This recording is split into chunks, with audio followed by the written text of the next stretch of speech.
महाराष्ट्रातील महत्त्वाच्या बातम्या फक्त 10 मिनिटात. या चॅनेलला अजूनही सबस्क्राईब केले नसेल तर आत्ताच करा.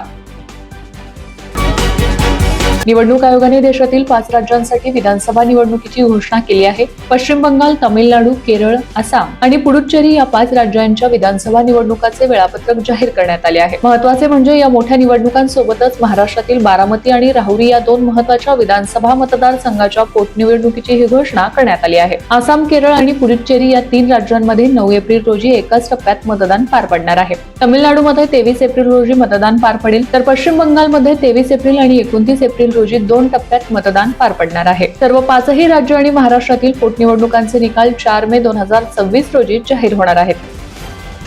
ऐतिहासिक चवदार तळे सत्याग्रहाला यावर्षी 99 वर्ष पूर्ण होत आहेत. या पार्श्वभूमीवर 20 मार्च रोजी होणाऱ्या कार्यक्रमास मुख्यमंत्री देवेंद्र फडणवीस आणि दोन्ही उपमुख्यमंत्री उपस्थित राहणार आहेत.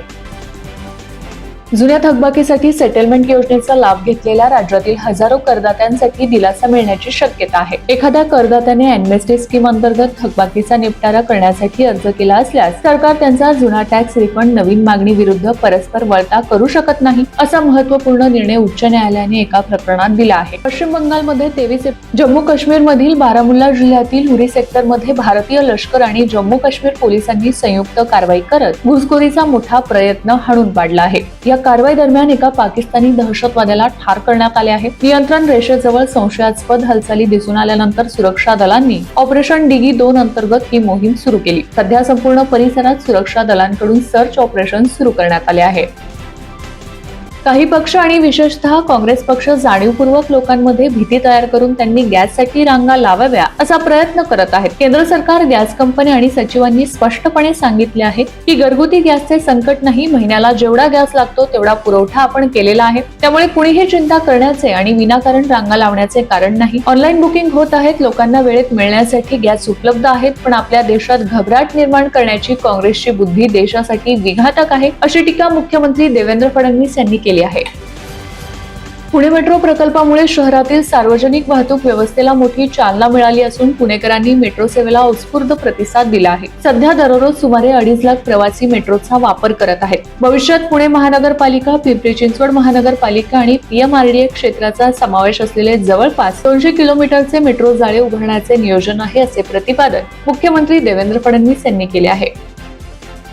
इराण विरुद्ध इस्रायल, अमेरिका यांच्यात सुरू असलेल्या युद्धामुळे भारतात गॅस तुटवडा जाणवत असल्याने सामान्य नागरिकांमध्ये चिंतेचे वातावरण असून हे नागरिक गॅस एजन्सी बाहेर रांगा लावताना दिसत आहेत. या पार्श्वभूमीवर राज्य सरकारने एक महत्त्वाचा निर्णय घेतलाय. गॅस वितरकांना पोलीस संरक्षण द्या असा आदेश अन्न पुरवठा विभागाकडून जिल्हा प्रशासनाला देण्यात आला आहे. गॅस वितरकांवर काही ठिकाणी हल्ले होत असल्याने त्यांच्यासह वितरण कर्मचाऱ्यांना संरक्षण देण्याच्या सूचना देण्यात आल्या आहेत. गॅस सिलेंडरची वाहतूक करणाऱ्या वाहनासह गॅस एजन्सीला देखील संरक्षण देण्याचे आदेश देण्यात आले आहेत. भविष्यात पुणे महानगर समाजवादी पक्षाचे नेते सोनू कन्नेजिया यांच्या विरुद्ध गॅसचा काळाबाजार केल्याच्या आरोपाखाली एफआयआर दाखल करण्यात आला आहे. सोनू कन्नेजिया त्यांच्या रिसॉर्टमध्ये लपवलेले 18 सिलेंडर विकण्याच्या तयारीत होते. त्यानंतर लखनौ मधील काकोरी पोलीस ठाण्यात सपा नेत्याविरुद्ध एफआयआर दाखल करण्यात आला आहे.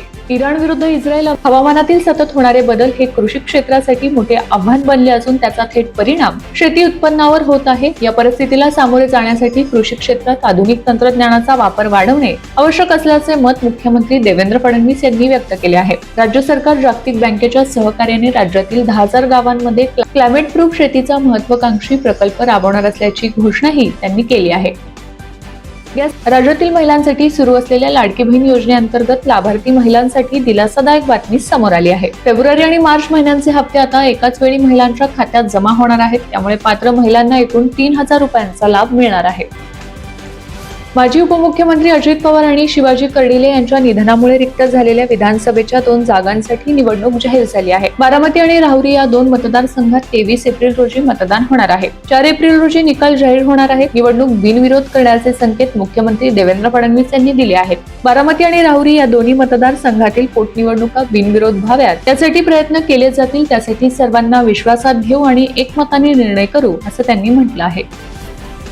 उद्धव ठाकरे यांनी विधानसभा अध्यक्ष राहुल नार्वेकर यांची भेट घेतली. विधानसभेच्या विरोधी पक्षनेते पदाच्या नियुक्तीबाबत या दोन्ही नेत्यांमध्ये चर्चा झाल्याचं सांगण्यात येते. या भेटीमुळे राजकीय वर्तुळात आता चर्चांना उधाण आलंय. योजनेअंतर्गत लाभार्थी माहिती उद्धव सेनेचे ज्येष्ठ नेते आणि माजी विरोधी पक्षनेते अंबादास दानवे यांना गेल्या 3-4 दिवसांपासून सातत्याने अनोळखी क्रमांकावरून शिवीगाळ आणि जीवे मारण्याच्या धमक्या आल्याचे समोर आले आहे. रविवारी मध्यरात्री 2 वाजेच्या सुमारास पुन्हा एकदा फोन करून जीवे मारण्याची धमकी दिल्यानंतर दानवे यांनी आज सोमवारी पोलीस आयुक्तांची भेट घेऊन तक्रार दाखल केली आहे. या 2 मतदारसंघात हिमाचल प्रदेशातील मनालीमध्ये अचानक झालेल्या बर्फवृष्टीमुळे हजारोहून अधिक वाहने अटल बोगद्याजवळ अडकली आहेत. अचानक सुरू झालेल्या बर्फवृष्टीमुळे अटल बोगदा बंद केला असून बोगद्याच्या दक्षिण मार्गाजवळ ही वाहने अडकली आहेत. संबंधित विभाग आणि हिमाचल पोलिसांनी बचाव कार्य सुरू केलं आहे. दरम्यान रविवारी झालेल्या बर्फवृष्टीत कुल्लूमध्ये सुमारे 40 ते 50 पर्यटक अडकले आहेत. यांपैकी अनेक पर्यटकांना बाहेर करण्यात यश आले आहे.